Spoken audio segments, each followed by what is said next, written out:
What you said and what Ian said about backpacking food. Mm-hmm. This is in 1978. I quit my job, my child abuse job in New York City. I was together with Barbara, and we came to San Francisco because my brother went to art school. And I just gave up my life in the city. I had a friend, my friend Gunders, a Latvian, who lived with a family in a trailer in Bend, Oregon, in a national forest. We came here, really liked San Francisco, but didn't really know what to do, didn't have a lot of money with us, etc., and no plans. We went to Oregon and spent like 2 months with Gunders and his family, doing nothing but me and Barbara during the day would take Gunders to work. He worked in a bookstore in Bend, Oregon. He was also a bookman. And then during the day we would hike in the mountains, in the Oregon Cascades, are very beautiful, very lush. There's a lot of water, there's snow during the summer up in the top of the mountains. And it's green and it's just beautiful. Well, we spent about 3 months there and we decided we got to come back to San Francisco and start living again. And I just can't do it. So Barbara decides what she's going to do. She's going to come back to San Francisco and see if she can get a job. And I decide to walk back to San Francisco from Bend, Oregon. And have no experience in really backpacking or walking. So Barbara leaves and I get a little backpack and I figure out it should take me about 5-6 weeks.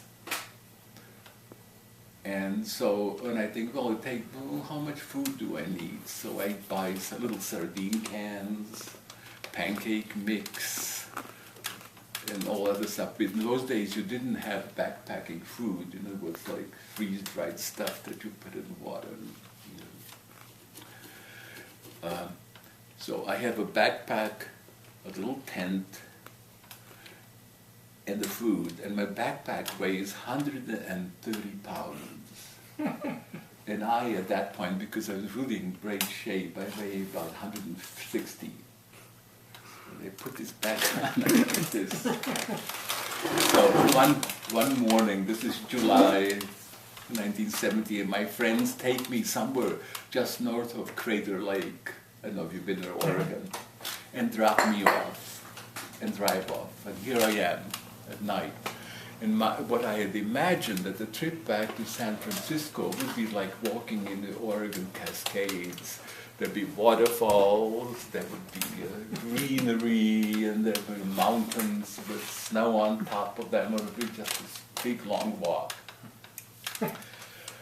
First night is okay. The second night I realized this thing is really heavy. I'm really down. And I hit a place, there's no water to drink. There's absolutely no water. And I walk another day and there's no water. So I have 1 day without any liquids. And I remember that night I got up, there was a sort of sprinkle. I got out of my tent. And I stood naked, just standing this, and letting these little drops of water drop on me. Day number 3. Next day, I actually find a lot of water, a little running brook, and I just really bring gallons and gallons of it and fill up my little water can. But meanwhile, I have this heavy weight, 130 pounds. Day number 4, I begin to realize that I bought new hiking shoes, so I have blisters. And this heavy pack is really, it's digging into my skin, of which there's no fat anymore, right? So if I take a break during the day hiking, I don't even take it off because I can't pull it back on my shoulders anymore. So I lean against a tree and take a leak with this backpack. But I'm beginning to think something's not right here.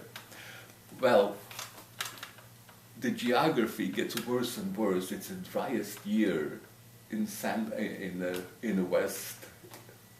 I mean, it's sort of like what we have now, and all of a sudden I'm hitting these, I mean, kind of desert country.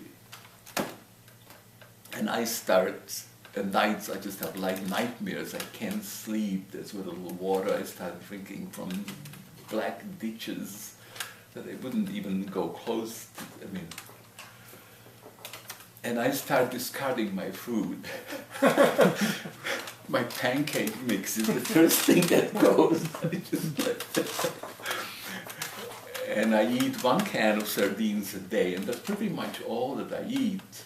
And this is maybe day 6 or 7. I begin to notice, I'm wearing these short pants, that my thighs are really getting kind of narrow. And I remember I have blisters. Like, it takes me like an hour before I get used to that I can even walk.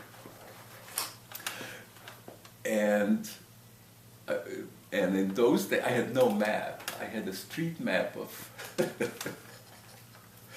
And there used to be this thing called, which still exists, they had just sort of finished it, was called the Pacific Crest Trail. You can walk all the way from Canada to Mexico. And people do that these days, going back and forth. But in those days, it was just set up, and it wasn't well marked. So there were days when I would just lose my trail, and it would take me along, I mean, like a whole day just to get back.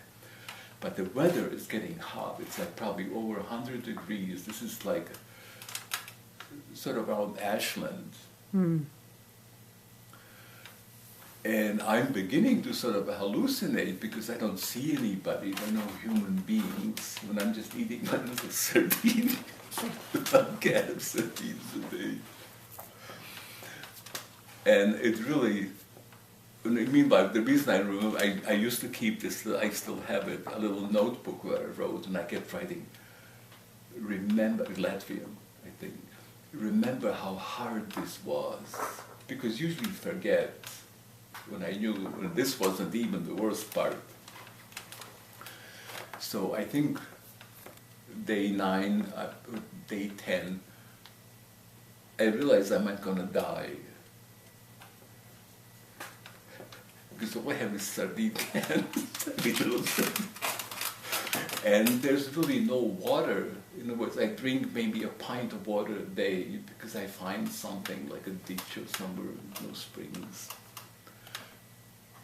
And I get to this little kind of dried out lake, and I lie down, and I keep thinking, looking at the stars, and I'm thinking, well, this is it, you did it. Because I completely lost, I have not eaten enough, and I really haven't drunk enough. And I'm still carrying this weight. I'm really trying to walk back to San Francisco because I'm afraid if I don't get there in time, Barbara will kind of go somewhere else. Yeah. And the end was this. I was really ready, I thought I was going to die. I sort of accepted it in a kind of weird way. So I have this backpack, which by this time is kind of empty. There's nothing really there, discarded everything. And the trails are just dusty. I mean, things that have been, where the trees have been cut. There's plains of really ugly, ugly places, nothing like Cascades in Oregon. When I really realized I can't walk anymore, this is it, I just can't do it, I can't walk. I think I was crawling for a while, and dragging my backpack. So I get to this little kind of a road, and I realize when I'm going to do this, I'm going to ride down in the middle of the road, and if somebody comes down, they'll see and they'll pick me up and they will save me. So I do this. I had enough gumption to realize that somebody could hit me because nobody expects that somebody was lying around. So I pull my backpack about 20 feet in front of me and I go down and just lying on the road. And I have this kind of nightmares when I see these big flashes going across and all that. And then I think I pass out. And I wake up in a hospital in Ashland. Uh-huh. in the clinic, actually. It's true. Yeah. Did you And find some out? guys, some fishermen had picked me up. They had found me. I never knew who they were. And I'm lying over these needle sticks, intravenous. And Oh my God. well, So you took the bus home. that was my walk, my flutter. Well, this would be a good contribution to the Sierra Club bulletin. No, I was always kind of taken aback. I couldn't really. Remember, this was before backpacking became this sort of almost. Now you have magazines and all that, how to do Style. it, all kind of special things that people do. This was just before that. So you took the bus back? Yeah. They put you Well, on I the bus. stayed in the hospital just a day. When there's Yorka, you're just dehydrated.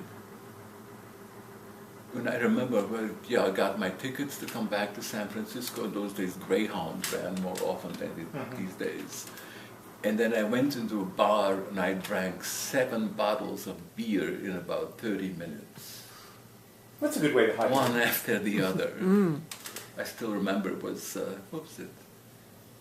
Oh my God, I can't remember. Anyway, a special. Well,